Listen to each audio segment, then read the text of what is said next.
Selamat datang di channel Saham Cuan. Sebelum kita mulai, saya ingin mengingatkan bahwa video ini sepenuhnya bertujuan untuk edukasi, bukan merupakan ajakan untuk membeli atau menjual saham tertentu. Semua keputusan investasi sepenuhnya ada di tangan Anda. Saya harap video ini bisa memperkaya wawasan teman-teman tentang fundamental perusahaan, khususnya PT Aspirasi Hidup Indonesia Tbk atau yang lebih dikenal dengan kode saham ACS. Yuk, langsung kita mulai. Profil perusahaan. PT Aspirasi Hidup Indonesia Tbk atau ACS adalah perusahaan yang bergerak di bidang retail perlengkapan rumah tangga dan gaya hidup. Perusahaan ini didirikan pada tahun 1995 dan memiliki fokus bisnis pada perdagangan, perindustrian, jasa, dan perbengkelan. AC memasarkan produknya dengan berbagai merek ternama seperti Ace, produk perlengkapan rumah tangga dan gaya hidup, Crisbo, peralatan teknik dan industri, Kris, perlengkapan dapur dan kebutuhan rumah tangga. Hingga kuartal kedua tahun 2025, AC telah memiliki 208 gerai Ace Hardware dengan total luas 506.400 meter persegi tersebar di 49 kota dan 27 provinsi. 57 gerai Toys Kingdom dengan total luas 31.400 meter persegi tersebar di 21 kota dan 14 provinsi. 10 gerai Ice Express, yaitu gerai dengan luas di bawah 1.000 meter persegi yang menawarkan konsep lebih ringkas dan efisien. Perkembangan ini menunjukkan bahwa AC terus memperkuat posisinya sebagai salah satu pemain retail terbesar di Indonesia. Struktur kepemilikan dan anak usaha. Untuk memahami ACES lebih dalam, mari kita lihat struktur kepemilikan dan subsidiari perusahaan ini. Pemegang saham utama, PT Kawan Lama Sejahtera 60% atau 10,27 miliar lembar saham. Masyarakat non-warkat 39,99% atau 6,85 miliar lembar saham. Selain itu, terdapat juga kepemilikan saham kecil dari direksi dan komisaris, seperti Teresa Lucia Wibongo, 983.000 lembar, Suharno, 600.000 lembar, Kuncoro Wibowo, 100.000 lembar, Gregory Sugiono Wijaya, 94.000 lembar. Anak perusahaan ACES, nama perusahaan, bidang usaha, lokasi, aset, kepemilikan. PP Krishna Aspirasi Sejahtera, Industri dan Perdagangan, Jakarta, 83,33 miliar, 99,99%. PT Kawan Lama Inovasi, Industri dan Perdagangan, Jakarta, 749,78 miliar, 99,98%. PT Toys Games Indonesia, Industri dan Perdagangan, Jakarta, 375,60 miliar, 60%. PT Omni Digitama Internusa, Industri dan Perdagangan, Jakarta, 131,83 miliar, 30%. Dari sini terlihat bahwa AC memiliki ekosistem bisnis yang lengkap, mulai dari pengembangan produk hingga distribusi dan penjualan retail. Laporan keuangan. Sekarang kita masuk ke inti analisa, yaitu kinerja keuangan. 1. Income statement. Dalam 12 bulan terakhir atau TTM, trailing 12 months, revenue atau pendapatan 8.717 miliar, gross profit 4.196 miliar, EBITDA 434 miliar, net income atau laba bersih 819 miliar. Interpretasi. Dengan margin laba bersih di 7,09%, AC masih menunjukkan profitabilitas yang cukup sehat untuk bisnis retail. 2. Balance sheet.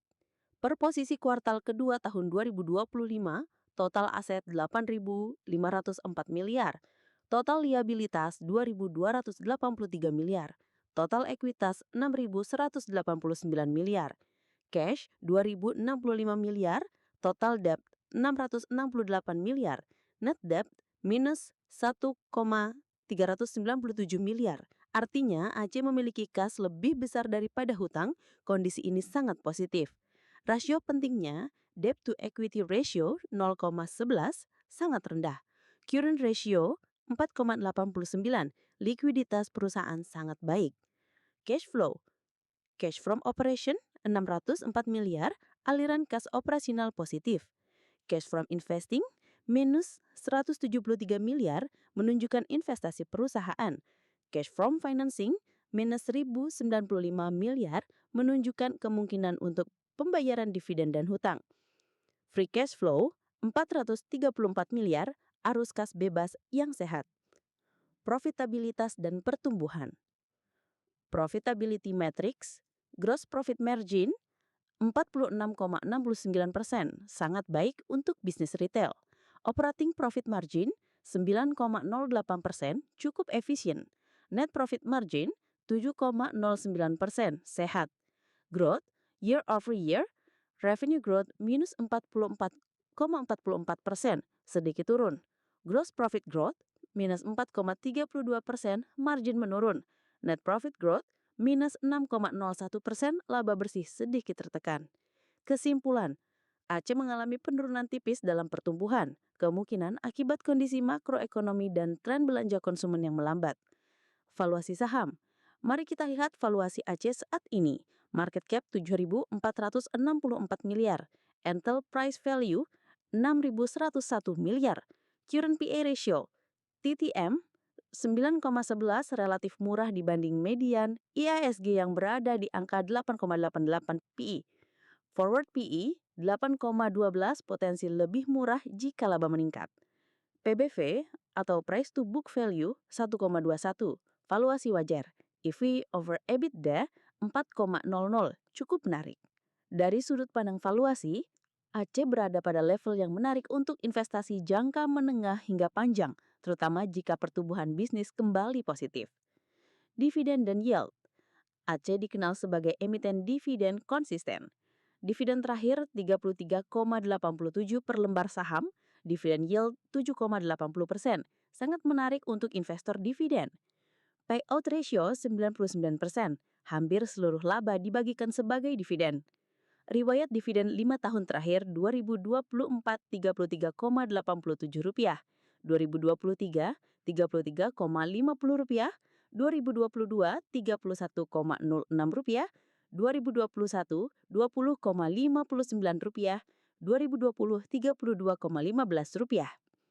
Dividen yang konsisten ini menjadi daya tarik utama bagi investor yang mengincar pendapatan pasif. Efisiensi dan manajemen. Return metrics. Return on asset 9,63%, return on equity 13,24%, return on invested capital 13,09%. Efisiensi operasional, inventory turnover 1,23, menunjukkan kecepatan rotasi persediaan yang cukup baik. Cash conversion cycle 286,21 hari, cukup panjang, khas untuk bisnis retail besar. Interpretasi. Manajemen Aceh cukup efektif dalam mengelola aset dan modal, namun tantangan utama terletak pada perputaran persediaan yang masih bisa ditingkatkan. Kesimpulan dan strategi investor. Kelebihan Aceh: 1. Neraca keuangan sangat sehat, kas besar dan hutang rendah. 2. Dividen konsisten dengan yield tinggi, hampir 8%. 3. Valuasi saham relatif murah dengan PE di bawah 9. 4. Posisi sebagai market leader di sektor retail perlengkapan rumah tangga. Tantangan Aceh: 1. Pertumbuhan revenue dan laba sedikit tertekan tahun ini. 2. Persaingan ketat di sektor retail termasuk dari e-commerce. 3. Cash conversion cycle yang masih panjang. Strategi investor. Bagi investor jangka panjang, Aceh menarik untuk diakumulasi terutama jika fokus pada dividen. Bagi trader, perhatikan momen saat PE di bawah 9 dan yield tetap tinggi. Jadi itulah analisa lengkap mengenai PT Aspirasi Hidup Indonesia Tbk, kode saham Aceh. Ingat, semua analisa ini bukan rekomendasi beli atau jual, melainkan sebagai bahan edukasi agar kita bisa membuat keputusan investasi yang lebih matang. Jika menurut teman-teman video ini bermanfaat, jangan lupa untuk like, share, dan subscribe channel Saham Cuan agar tidak ketinggalan update analisa saham lainnya. Sampai jumpa di video berikutnya dan tetap semangat meraih cuan yang sehat dan halal.